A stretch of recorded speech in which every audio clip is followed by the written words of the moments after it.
Assalomu alaykum hurmatli yurtdoshlar. Bugun men pensiya olayotgan, pensiyaga chiqishga tayyorlanayotgan yoki uyda keksa ota-onasi bor har bir inson uchun juda muhim masalani tushuntirib beraman. 1 iyuldan boshlab pensionerlar uchun ayrim talablar, hujjatlarni tekshirish tartibi, ma'lumotlarni yangilash va pensiya to'lovlarini davom ettirish bo'yicha e'tibor berish kerak bo'lgan jihatlar yanada dolzarb bo'ladi. Bu ma'lumotni bilmaslik oddiy kechikish, ortiqcha yugur yoki hatto pensiya to'lovi vaqtincha to'xtab qolishiga sabab bo'lishi mumkin. Shuning uchun videoni oxirigacha ko'ring, yaqinlaringizga ham yuboring. Kanalga hoziroq obuna bo'ling, videoga like bosing. Chunki bunday amaliy tushuntirishlar ko'p oilalarga vaqt, asab va pulni tejashga yordam beradi. Avval qanday edi? Ko'pchilik pensionerlar pensiya tayinlangandan keyin endi hammasi hal bo'ldi, har oy pulim tushaveradi deb o'ylardi. Amalda ham uzoq vaqt davomida ko'plab ma'lumotlar avtomatik tarzda yurardi. Pensiya jamg'armasi, bank, mahalla, FHDYO, soliq va boshqa bazalar o'rtasida ma'lumot almashinuvi bor edi, lekin hamma joyda ham ma'lumot bir xil to'liq va yangilangan bo'lmasdi edi. Masalan, kimningdir pasporti ID kartaga almashtirilgan, lekin bankdagi ma'lumoti eski qolgan. Yana bir odam yashash manzilini o'zgartirgan, lekin pensiya bo'limiga xabar bermagan. Boshqa bir pensioner uzoq muddat chet elga ketgan, lekin to'lov tartibi bo'yicha kerakli ma'lumotni aniqlashtirmagan. Endi nima o'zgaryapti? 1 yildan keyingi tartibda asosiy urg'u shaxsiy ma'lumotlarning to'g'riligi, hujjatlarning mosligi, bank hisob varaqlari va plastik kartalar haqiqiyligi, tiriklik holati, doimiy yoki vaqtincha yashash manzili, ishlayotgan pensionerlarning ish joyi haqidagi ma'lumotlar. Nogironlik yoki boquvchisini yo'qotganlik pensiyalarda asos bo'luvchi hujjatlar yangiligiga qaratiladi. Men buni oddiy tilda shunday tushuntiraman. Davlat sizning pensiyangizni bekor qilmoqchi emas, lekin pul aynan egasiga to'g'ri miqdorda, to'g'ri hisobga va qonuniy asosda yetib borishini tekshirish kuchayadi. Bu yerda vahima qilish kerak emas. Lekin beparvo bo'lish ham mumkin emas. Chunki muammo ko'pincha katta qonun buzilishidan emas. Oddiy mayda xatodan boshlanadi. Ism familiyada bitta harf farq qiladi.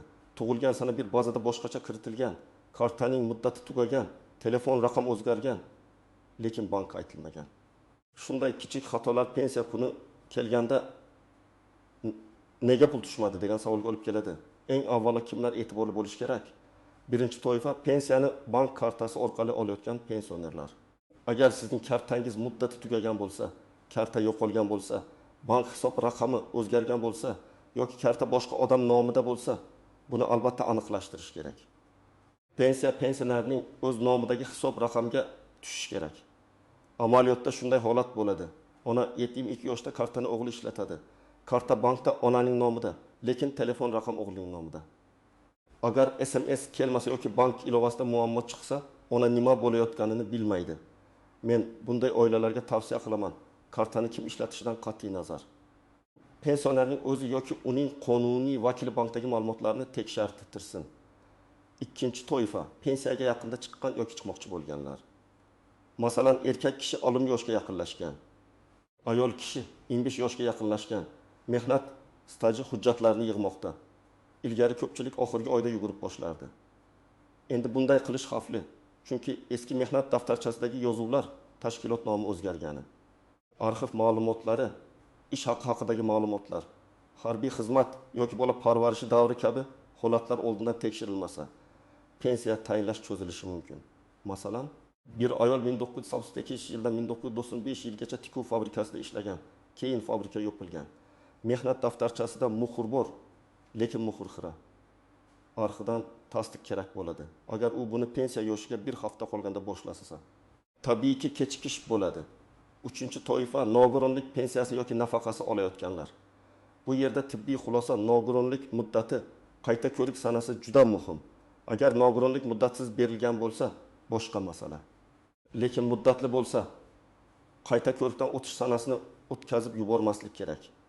Masalan, fuqaro 2-guruh nogironligi bo'yicha pensiya oladi. Tibbiy ko'rik muddati 30-iyunda tugaydi. U keyinroq boraman deb avgustgacha yurib qolsa, iyul oyi to'lovi bo'yicha savol tug'ilishi mumkin. Shuning uchun men har doim aytaman, tibbiy hujjat muddati tugashidan kamida 1 oy oldin harakatni boshlang. 4-toifa. Boquvchisini yo'qotganlik pensiyasi oladigan oilalar. Bu pensiya ko'pincha farzandlar, o'quvchilar yoki talabalarga bog'liq bo'ladi. Farzand 11 yoshga to'lsa, o'qishni davom ettirsa, ta'lim muassasasidan ma'lumotnoma kerak bo'lishi mumkin. Agar talaba kunduzgi bo'limda o'qiyotgan bo'lsa, buning tasdig'i muhim. Masalan, 19 yoshli yigit kollejdan universitetga o'tdi. Eski ma'lumotnoma tugadi. Yangi o'qish joyidan hujjat topshirilmadi. Natijada to'lov vaqtincha to'xtashi yoki qayta hisob-kitob bo'lishi mumkin. Bu yerda muammo bolaning huquqi yo'qligida emas, hujjat vaqtida tasdiqlanmaganida. 5-toifa ishlayotgan pensionerlar. Ayrim pensionerlar pensiyaga chiqqanidan keyin ham ishlaydi. Bu qonundan mumkin. Lekin ish joyi, daromad, ijtimoiy soliq to'lovlari, mehnat shartnomasi haqidagi ma'lumotlar bazalarda to'g'ri aks etishi kerak. Ba'zan tashkilot xodimini rasmiylashtiradi, lekin ma'lumot tizimga kech tushadi. Ba'zan pensioner bir joydan bo'shab, boshqa joyga kiradi. Agar ma'lumotlar mos kelmasa, qayta hisoblashda tushunmovchilik chiqadi. Men bunday holatda har bir ishlayotgan pensionerga ish beruvchidan rasmiy mehnat shartnomasi, buyruq nusxasi yoki elektron mehnat daftarchasi ma'lumotlarini tekshirtirishni maslahat beraman. Endi aniq misollar bilan tushuntiraman. Birinchi misol. Toshkent viloyatida yashovchi 69 yoshli otaxon pensiyasini har oy bank kartasidan oladi. Uning ID kartasi yangilangan, lekin bankda eski pasport seriyasi qolgan. Pensiya tushgan, lekin karta bo'yicha ayrim operatsiyalarda cheklov chiqqan. Otaxon bankka boradi, bank ma'lumotni yangilang deydi. Agar u buni oldindan tekshirganda pensiya kuni navbatda turmasdi. Demak, birinchi xulosa, hujjat o'zgarsa, bank va pensiya bo'limidagi ma'lumot ham mos bo'lishi kerak. Ikkinchi misol, Samarqandda yashovchi ayol pensiyaga chiqmoqchi. U 30 yil ishlagan deb hisoblaydi. Lekin mehnat daftarchasidagi 4 yil bir korxona bo'yicha arxivda tasdiqlanmayapti. Natijada pensiya miqdori kutilgandan kamroq chiqishi mumkin. Agar o'sha 4 yil topilsa, masalan, hisob-kitobda har oy 500 ming yoki 200 ming so'm farq bo'lishi ehtimoli bor. Bu bir yilda 1 million tekinsiz mingdan 3 million so'mgacha farq degani. Shuning uchun staj masalasini mayli, keyin ko'ramiz deb qoldirmang. Uchinchi misol, boquvchisini yo'qotgan oila farzandining o'qish ma'lumotnomasini yangilamagan. Bola haqiqatan ham o'qiydi, lekin tizimda tasdiq yo'q. To'lov to'xtaganda oila asabiylashadi. Aslida muammo oddiy. Ta'lim muassasasidan ma'lumot olib, tegishli joyga topshirish kerak edi. Demak, huquq bor bo'lsa ham, hujjat bo'lmasa tizim buni ko'rmasligi mumkin. Kimlar ko'p xavotir olmasligi mumkin.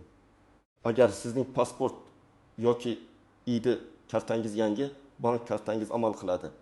Yashash manzilingiz o'zgarmagan, pensiya turi oddiy yoshga doir pensiya bo'lsa, boshqa murakkab holatlar bo'lmasa, odatda katta muammo bo'lmaydi. Lekin baribir bir marta tekshirtirish zarar qilmaydi. Chunki men amaliyotda ko'p ko'rganman. Odam hammasi joyida deb o'ylaydi, lekin bazada telefon raqami eski. Karta muddati tugashiga 10 kun qolgan yoki familiya nikohdan keyingi hujjatlarda turlicha yozilgan bo'ladi. Endi istisnolar, tuzoqlar va ko'pchilik e'tibor bermaydigan nozik jihatlarga o'tamiz. Birinchi nozik jihat, ishonchnoma. Ayrim pensionerlar sog'lig'i sababli bankka bora olmaydi va pensiyani farzandi yoki qarindoshi ishonchnoma orqali oladi. Bu mumkin, lekin ishonchnoma muddati, notarial rasmiylashtirilishi va vakilning hujjatlari to'g'ri bo'lishi kerak. Ishonchnoma muddati tugasa, vakil bankdan pul ola olmaydi. Eng yomoni, pensioner o'zi bora olmasa, oila oxirgi kuni shoshilib qoladi. Shuning uchun ishonchnoma muddatini alohida daftarga yozib qo'ying yoki telefon kalendariga eslatma qo'ying. Ikkinchi nozik jihat, chet elga chiqish.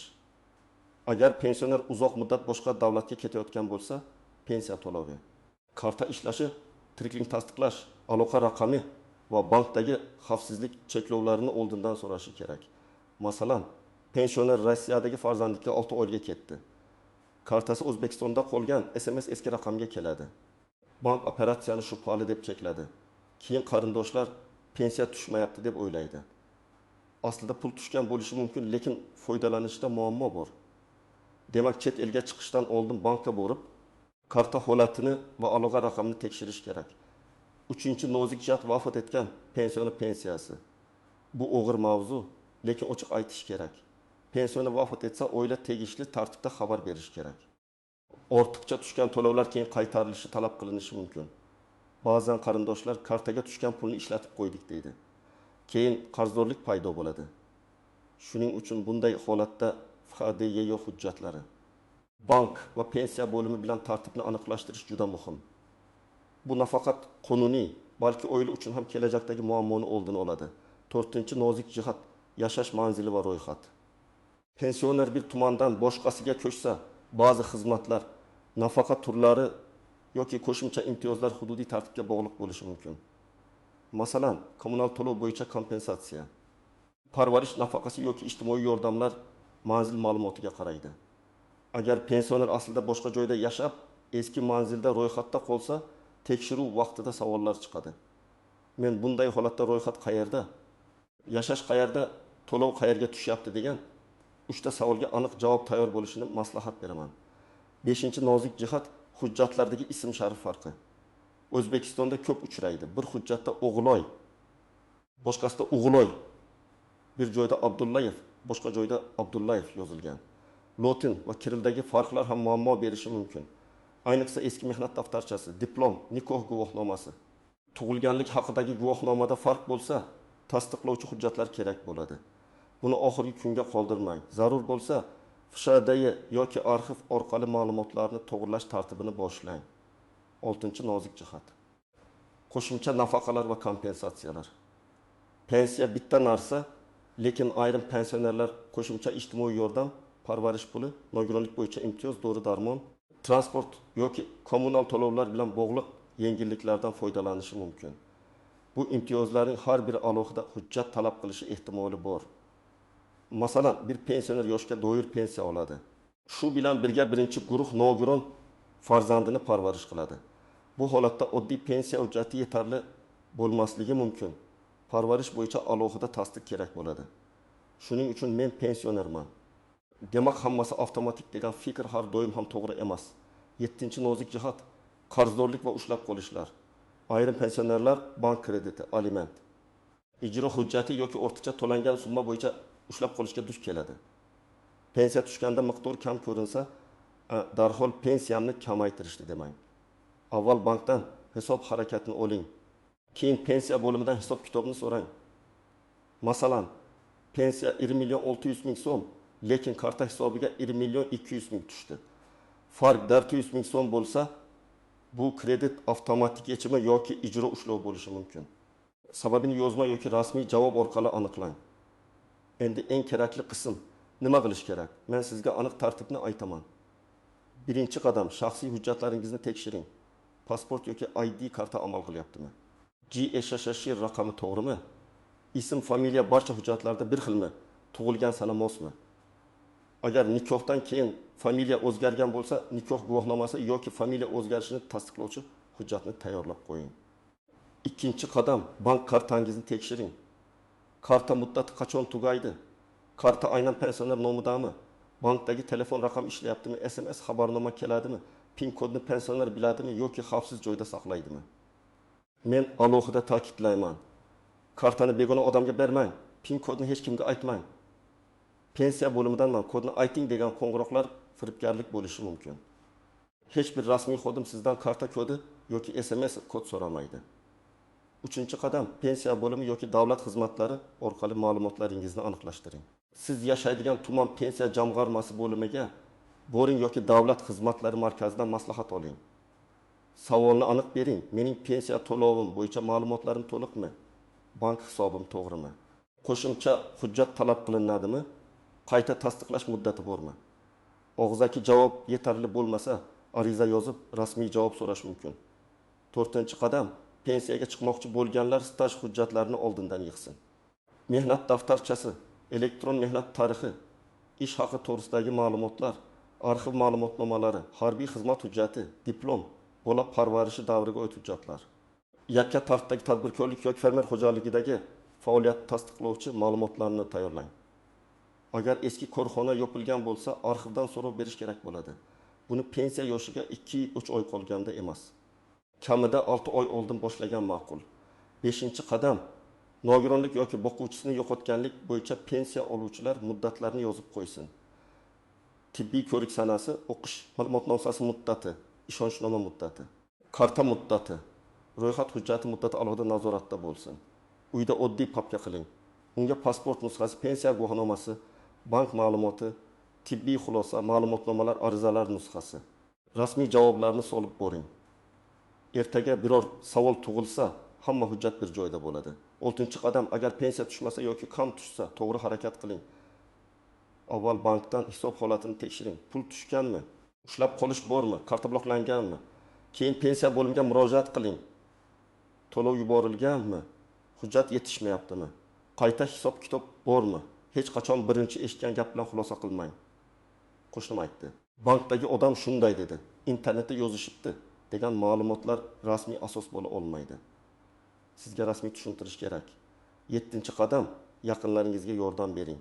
Ko'p pensionerlar telefon ilovasi, elektron navbat, onlayn ariza yoki SMS xabarlarni tushunmasligi mumkin. Farzandlar, nevaralar, qo'shnilar sizlar yordam bering.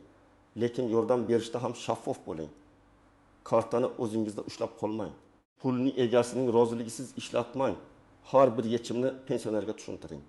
Keksa odam uchun eng katta qo'rquv pul yo'qolishi emas, nima bo'layotganini tushunmaslikdir. Agar ariza yozish kerak bo'lsa, oddiy shaklda yoziladi. Kimga murojaat qilayotganingizni, o'zingizning ism-sharifingizni, pasport yoki ID ma'lumotlaringizni, yashash manzilingizni, telefon raqamingizni ko'rsating. Keyin muammoni aniq yozing. Pensiya to'lovi tushmadi. Miqdor bo'yicha tushuntirish so'rayman. Bank hisobini o'zgartirishni so'rayman. Staj davrini hisobga olishni so'rayman. Hujjatlarimni tekshirib berishingizni so'rayman. Arizadan nusxa oling. Qabul qilingan sanani saqlang. Bu keyin sizning qo'lingizda dalil bo'ladi. Men yana bir muhim maslahat beraman. Har bir gapni rasmiy manbadan tekshiring. Qonun va tartiblar o'zgarishi mumkin. Hududiy amaliyotda ayrim jarayonlar farq qilishi mumkin. Shuning uchun pensiya jamg'armasi, davlat xizmatlari markazi, bank va mahalla bilan bog'liq masalalarda aynan sizning holatingiz bo'yicha rasmiy izoh oling. Bir odamga kerak bo'lgan hujjat boshqasiga kerak bo'lmasligi mumkin. Masalan, oddiy yoshga doir pensiya oluvchiga faqat bank ma'lumotini yangilash kifoya bo'lsa, nogironlik bo'yicha pensiya oluvchiga tibbiy xulosa muddati ham muhim bo'ladi. Xulosa qilib aytaman, 1 iyuldan keyin eng muhim talab hujjatlaringiz, bank ma'lumotlaringiz, yashash manzilingiz va pensiya turiga oid asoslar tartibli bo'lishi kerak. Vahima qilmang, lekin beparvo ham bo'lmang. Bugunoq pasportingizni, kartangizni, telefon raqamingizni, ishonchnoma va tibbiy hujjatlar muddatini tekshiring. Pensiyaga chiqmoqchi bo'lsangiz, staj va arxiv hujjatlarini oldindan yig'ing. Agar pensiya tushmasa, avval bankdan, keyin pensiya bo'limidan rasmiy tushuntirish oling. Sizningcha pensiyalar uchun eng katta muammo nimada? Hujjat yig'ishdami, bank kartalaridami yoki ma'lumot yetishmasligidami? Fikringizni izohlarda yozib qoldiring. Videoni yaqinlaringizga yuboring. Like bosing va kanalga obuna bo'ling. Men esa keyingi videolarda pensiya, nafaqa, imtiyozlar va davlat xizmatlari bo'yicha eng muhim yangiliklarni oddiy tilda tushuntirishda davom etaman.